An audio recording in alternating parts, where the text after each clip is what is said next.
말씀을 잠깐 나누도록 하겠습니다. 지난 시간에는 그 아름답고 겸손했던 사울이 왜 그렇게 변했나, 오직 삶의 목적이 다윗을 죽이는 것, 그것에 혈안돼서 그의 평생을 마친 이유에 대해서 좀 살폈습니다. 오늘은 사울이 죽은 뒤의 이야기를 좀 하겠는데, 사울이 죽고 난 다음에 이스라엘의 통일왕국의 왕이었으니까 이스라엘 왕위에 공백이 생겼습니다.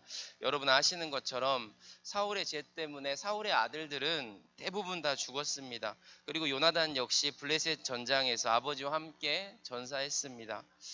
대부분의 아들들이 죽었기 때문에 이 왕위를 이을 사람이 없었는데, 이 사울의 아들 중에 이스보셋만 남았습니다.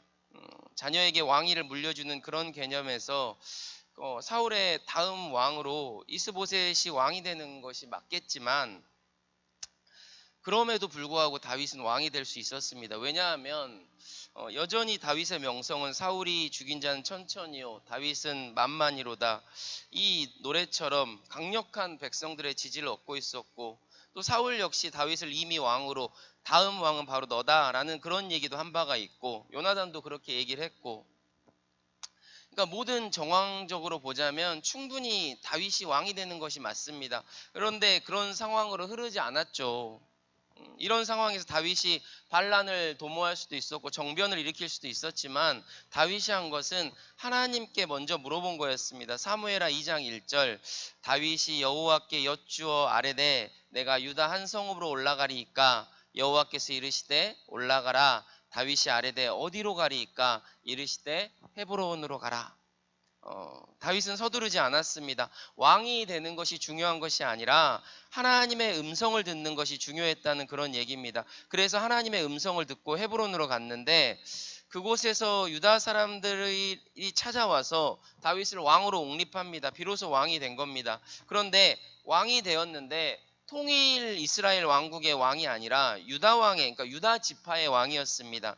사무엘하 2장 4절인데 유다 사람들이 와서 거기서 다윗에게 기름 부어 유다 족속의 왕으로 삼았더라. 그러니까 아직 이스라엘 전체의 왕이 된 것은 아니었습니다. 사울이 죽은 후에 이스라엘의 왕은, 그러니까 여러분 분리가 돼 있었던 거죠. 이스라엘의 왕은 이스보셋이었고 이 유다 족속의 왕은 다윗이었는데, 그러니까 이스보셋의 삼촌이면서 사울의 삼촌인 아브넬이 실제적인 권력을 쥐고 있었습니다. 그러니까 사실 아브넬이 자기가 정권에 대한 욕망 때문에 이 조카인 이스보셋을 왕으로 옹립했지만 자기 마음대로 통치하고 있었다, 이런 이야기였습니다. 그런데 시간이 지나가면서 여러 가지 문제점이 발생했고, 또 아브넬이 죽고 또 자중질환이 일어나면서 이스보셋 역시 자기들의 부하에 의해서 피살당합니다. 헤브론에서 다윗이 유다의 왕이 된 지 7년 6개월 만에 드디어 다윗은 이스라엘의 모든 지파로부터 인정받는 왕이 됩니다. 이스라엘의 모든 지파가 헤브론에 이르러서 다윗에게 나와가지고 우리의 왕이 되어달라고 스스로 이야기를 하는 거죠. 그래서 이스라엘의 공식적 통일 왕국의 왕이 된 것입니다. 여러분, 여기서 우리가 알 수 있는 매우 중요한 부분은 다윗은 이미 이스라엘의 왕으로 인정을 받았습니다. 강력한 지지를 얻었습니다. 그러나 무리하게 혹은 인위적으로 왕이 되려고 노력하지 않았다라는 거죠. 얼마든지 사울을 죽일 수도 있었고 죽일 기회가 많았지 않습니까? 사울이 살아있기 전에 얼마든지 자신의 뜻대로 할 수 있었지만 절대로 무리하지 않았다는 겁니다. 하나님께서 하시도록 하나님이 이끄시는 대로 다윗은 반응했다. 그러니까 다윗이 왕이 되는 과정도 다윗이 한 일은 없습니다. 모든 것은 하나님이 하셨고 다윗이 한 것은 기다린 것뿐이었습니다. 저는 오늘 이 시대의 가장 큰 문제는 우리가 하나님을 기다리지 못하고 내 욕망과 내 뜻을 관철하기 위해서 하나님께 기도하고 신앙하는 모든 태도에 전념하는 것, 그것이 우리의 위험한 부분이 아닌가, 그런 생각을 하게 됩니다. 자, 다윗은 모든 일을 하나님께서 이끌어 가실 것이라는 것을 신뢰했습니다. 그리고 이제 이스라엘의 통일 왕국을 이루고 난 다음에 다윗은 헤브론에서 예루살렘으로 도성을 옮겨서 예루살렘을 수도로 삼습니다.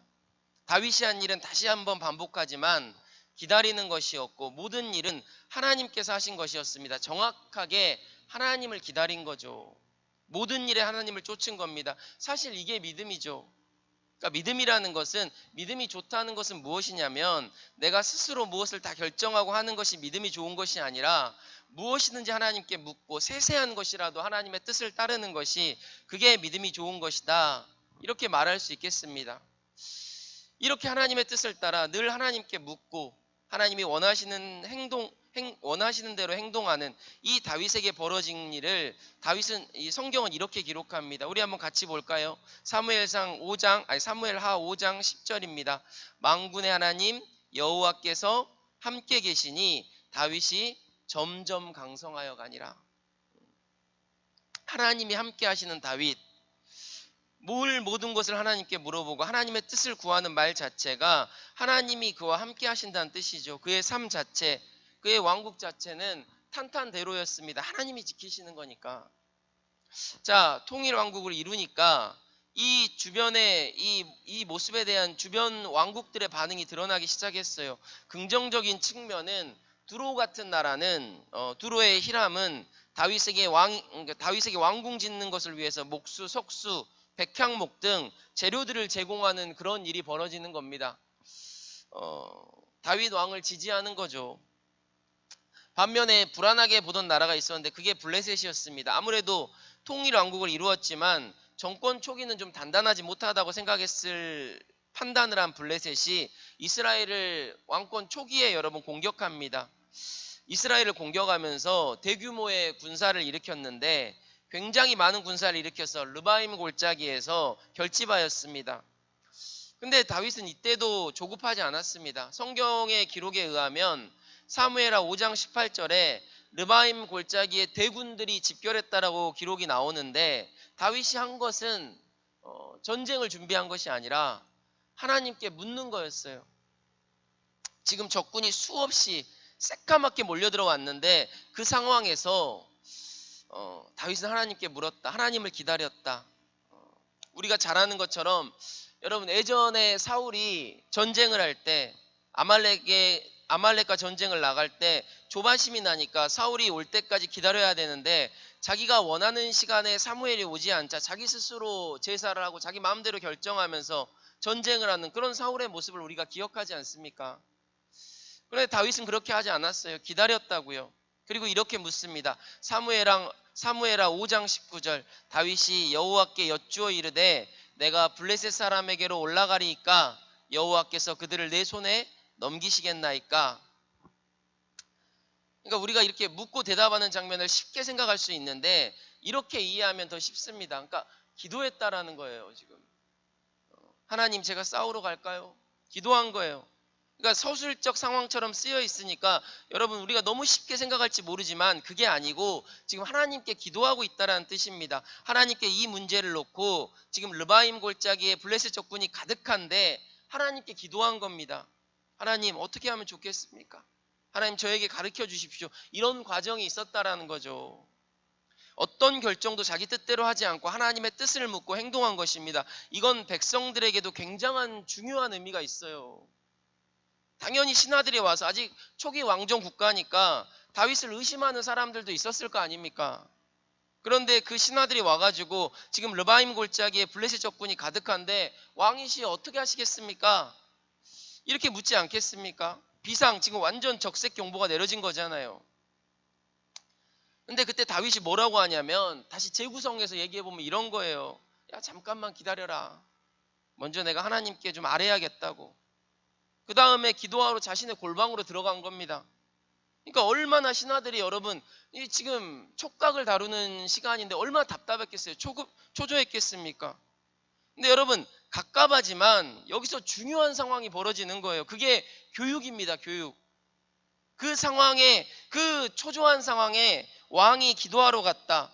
그게 백성들에게 알려질 것이고 수많은 군사들에게 알려지겠죠. 여러분, 이게 힘이라고요. 이게 다윗 왕국의 강력함은 하나님 앞에 기도했던 왕 다윗과 관계에 있는 겁니다. 오늘 우리도 마찬가지예요. 우리가 어떤 일이 닥쳤는데 야, 너무 조바심 내지 말고 우리 같이 기도하자, 이렇게 할 수 있는 게 보통 신앙이 아니라는 거죠.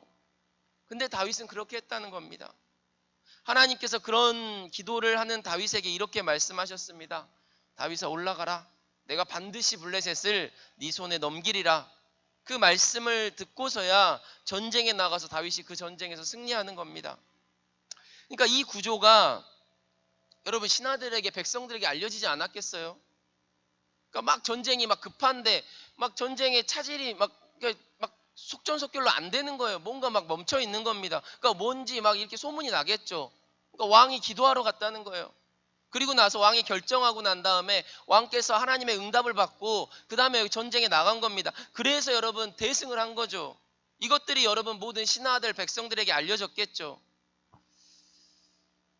그래서 기도하면서 나온 싸운 거지 않습니까? 하나님의 대답을 듣고 행동하는 것, 하나님의 음성을 쫓아서 그가 결정한 것, 이건 여러분 축복이죠, 축복.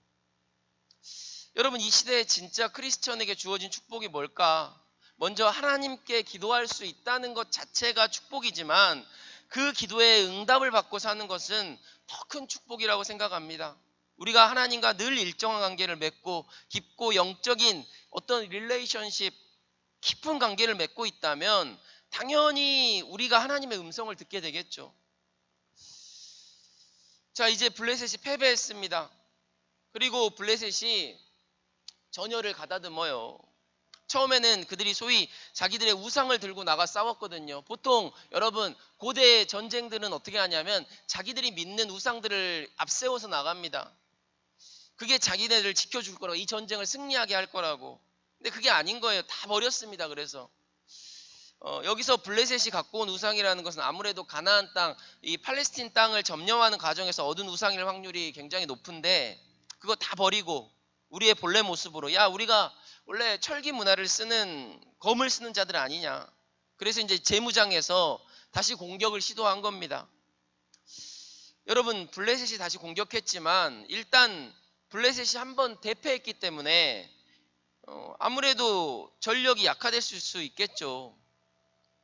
또 상대편 입장에서, 이스라엘 입장에서는 다윗이 그 상황에서 얼마든지 스스로 전쟁에 나갈 수 있는데 그때도 다윗은 하나님께 묻습니다. 한번 싸워 이긴 승리의 경험 때문에 얼마든지 다시 나갈 수 있을 것 같은데 우리라면 그렇게 했겠죠. 아 이게 기세가 좋다 이러면서 나갔을 거 아닙니까? 근데 다윗은 여러분 멈춰요. 그리고 하나님께 묻습니다. 하나님께 기도한 거예요. 그때 하나님께서 매우 구체적으로 전쟁 수행 전략까지 세세하게 말씀하십니다. 우리 한번 읽어보실까요? 사무엘하 5장 23절 24절입니다. 한번 눈으로 보십시오. 제가 읽어드릴 테니까. 다윗이 여호와께 여쭈니 이르시되 올라가지 말고 그 뒤로 돌아가서 뽕나무 숲을 맞은편에서 그들을 기습하되 뽕나무 꼭대기에서 걸음 걷는 소리가 들리거든 그때 곧 공격하라. 그때 여호와가 너보다 앞서 나아가서 블레셋 군대를 치리라 하시니라. 그러니까 하나님께서 먼저 블레셋을 치겠다는 겁니다. 그리고 그들의 발소리가 들리면, 그러니까 이게 무슨 말입니까? 그러니까 그들이 하나님이 먼저 치시니까 어떤 행동, 도망치든지 후퇴하든지 아니면 우왕좌왕하든지 이런 거겠죠. 그러면 그때 블레셋을 쳐라. 매우 놀라운 얘기예요. 그러니까 왜 놀랍냐면 하나님께서 그 놀라우신 주님이 세세하게 얘기하는 거예요. 세세하게. 하나님께서, 하나님 제가 나가 싸울까요? 그래 싸워라. 이건 일반적인 거죠. 기도하는 입장에서, 측면에서 말하자면. 근데 그게 아니고 매우 구체적으로 이렇게 하면 이렇게 할 것이고 이렇게 하면 네가 이렇게 대해라. 이렇게 반응해라. 아주 세세한 대화를 나누고 있는 겁니다.